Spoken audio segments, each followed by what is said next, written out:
देखिए आपको क्वेश्चन क्या दिया गया है कि एक द्विघात बहुपद के अधिक से अधिक शून्यकों का संख्या होगा। ठीक, ऑप्शन है 1 2 3 4। ठीक ना, यह क्वेश्चन 2019-2024 में पूछा गया था। तो कोई द्विघात समीकरण होगा और उसमें शून्यकों की संख्या कितना होगा। तो सबसे पहले आप लोग समझिए, जैसे एक घात हो, जैसे x + 4 = 0, तो इसमें शून्यकों की संख्या कितना होगा, 1 होगा।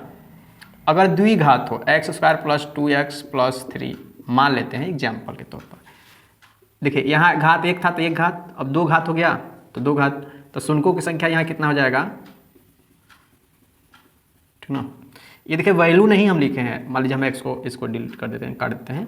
शून्यकों की संख्या, शून्यकों की संख्या कितना होगा, x होगा। कैसे होगा, x 4 का उस साइड ले जाएंगे तो -4, तो x वैल्यू 1 ही आया, इसलिए इसमें शून्यकों की संख्या कितना हो जाएगा, 1 हो जाएगा।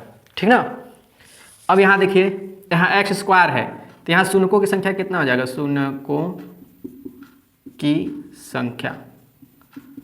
अब ये द्विघात समीकरण हो गया, तो यहाँ देखिए जो पावर होता है x का, जो अधिकतम पावर होता है मैक्सिमम, वही क्या होता है, शून्यकों की संख्या। तो शून्यकों की संख्या कितने आएंगे इसमें, 2। अगर मान लीजिए x³ + 3x² + 2x + 4 = 0, तो इसमें अगर शून्यकों की संख्या कहा जाए, शून्यकों की संख्या, तो मैक्सिमम पावर कितना है, 3 है, तो शून्यकों की संख्या कितना हो जाएगा, 3 हो जाएगा। इसी तरह आपको x⁴ + 3x³ + 2x² + 4x + 5 = 0 पूछे शून्यकों की संख्या, शून्यकों की संख्या। तो मैक्सिमम पावर कितना है, 4, तो शून्यकों की संख्या कितना हो जाएगा, 4 हो जाएगा। ठीक ना, शून्यकों की संख्या मतलब कि x का वैल्यू कितने आएंगे, 4 आएंगे इसमें x का वैल्यू कितना आएंगे, 3 आएंगे। इस वाले समीकरण में x का वैल्यू कितना आएंगे, 2 आएंगे। इस वाले समीकरण में x का वैल्यू कितने आएंगे, 1 आएंगे। ठीक ना, इस वाले समीकरण के वैल्यू में इस वाले समीकरण में x का वैल्यू 1 आएगा। तो वही जिस x का जो मान आता है वही शून्यकों की संख्या होता है। तो देखिए इसको कहेंगे एक रैखिक समीकरण, इसको कहेंगे द्विघाती समीकरण, त्रिघाती समीकरण, 4 घाती समीकरण।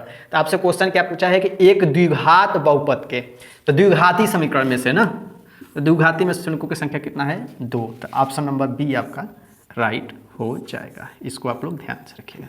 कोई किसी में पूछे अगर मान लीजिए कि त्रिघाती समीकरण में शून्यकों की संख्या, तो कहेंगे 3 होता है।